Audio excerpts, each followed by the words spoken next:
everybody, and I'm thrilled to be here. I'd like to thank Simon Harris for opening the conference in such wonderful style. I was lucky enough to be in the castle on the day that the vote came in. And I think the person who made this banner spoke for every woman in the courtyard, and probably most of the men too. Our health minister is Ireland's most reluctant and perhaps most surprising new sex symbol. But thank you very much for opening the conference. So we repeal the 8th. Yay!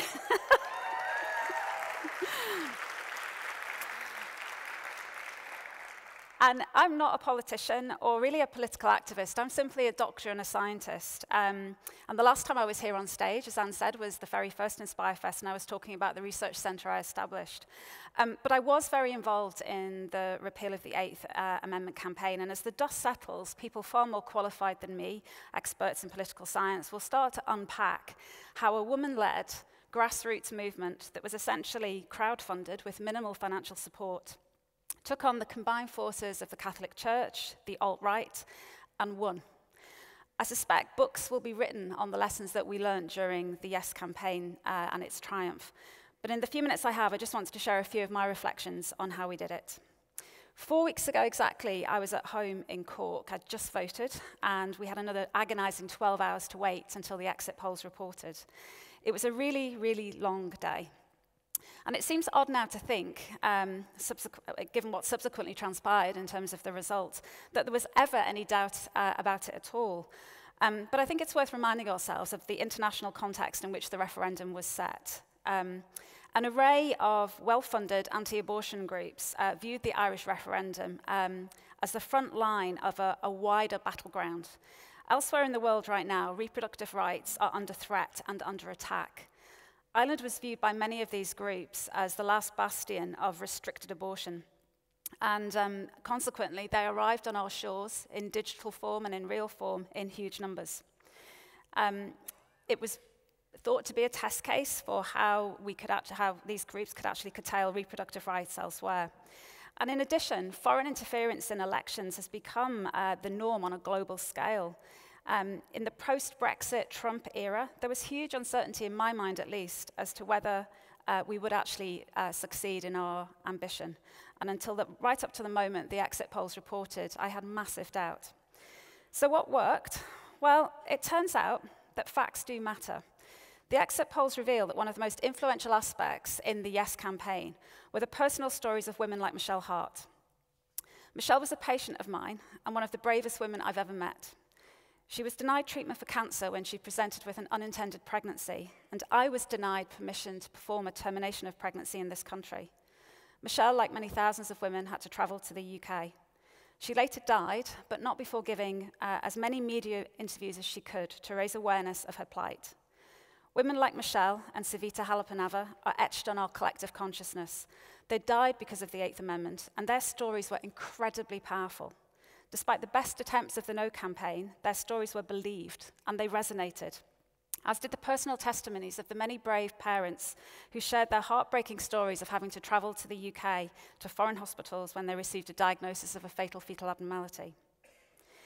Secondly, it turns out that in this referendum at least, experts had a voice and were heard.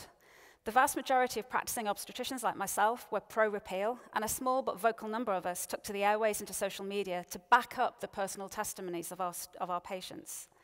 We repeatedly stated simple facts, that the 8th Amendment harms the health and well-being of our patients and curtails the care we can give at the time that they need us most.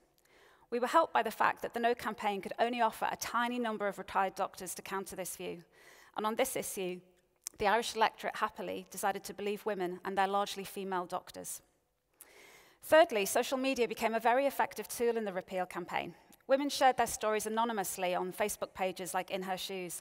They were hugely powerful and moving, and it turns out the exit polls reveal that they were very influential.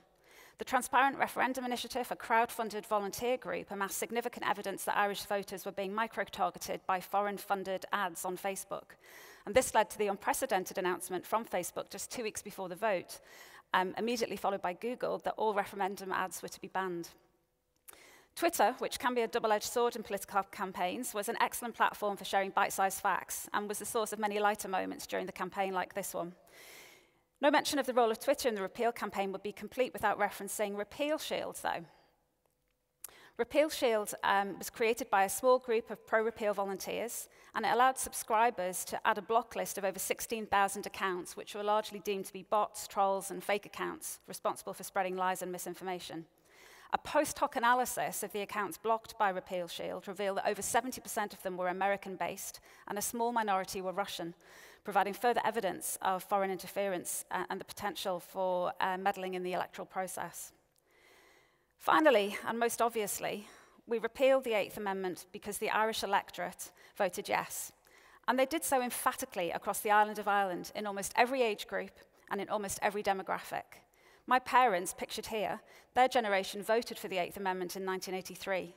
35 years later, my parents were delighted to vote yes to repeal the Eighth Amendment. And they did so in response to the compassion and the civility of the Yes campaign, and because they were appalled by the negative and combative misinformation from the No side. They reflect the fact that Ireland is a changed country with an engaged and discerning electorate. And in a world of fake facts, they give us hope. Next, we need to resource and legislate for free, safe, and legal abortion. My colleagues are already getting organized around the country, such as the Southern Task Force on Abortion and Reproductive Rights. We have the chance to provide safe, compassionate, holistic healthcare, and we're really looking forward to working with our Minister of Health in the coming weeks to get it right. We must also not forget the North. Northern Ireland will shortly assume the most undesirable mantle of being the European country with the most restrictive legislation for termination of pregnancy. No woman must be left behind, and the North is next. Reproductive rights are human rights, and so the battle continues. I'd like to close by thanking Anne for allowing me these 5 minutes to squeeze into the schedule, and also to thank the French air traffic control strikes for ruining my holiday, but giving me the chance to be here. I'd like to wish you all a fantastic conference. You will never see as wonderful and as talented a diverse lineup as you do at Inspirefest. I hope you have a great few days. Thank you very much. So we thought it only appropriate that you get it together for Yes as well from Annie. Thank you. Thanks I'm just so going much. to get the photo taken as well for Annie.